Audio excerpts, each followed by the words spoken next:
Iran ఒక పక్కన తను దాడి చేయటం, దానికి ప్రతిగా దాడి చేస్తే అంతు చూస్తానని బెదిరించడం.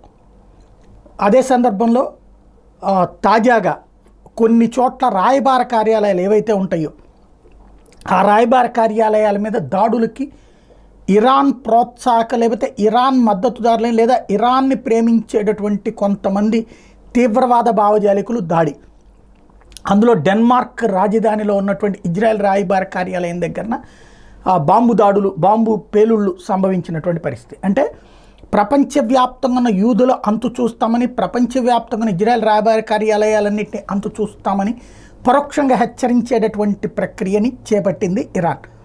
అయితే ఈ అన్ని ఒత్తిళ్ల మధ్యన ఓ పక్కనే తమ పక్కనే ఇజ్రాయెల్ పక్కనే ఉన్నటువంటి లెబనాన్, పాలస్తీనా, యెమెన్, సిరియా, ఇరాక్ ఇన్ని చోట్ల నుండి థ్రెట్ ఉంది.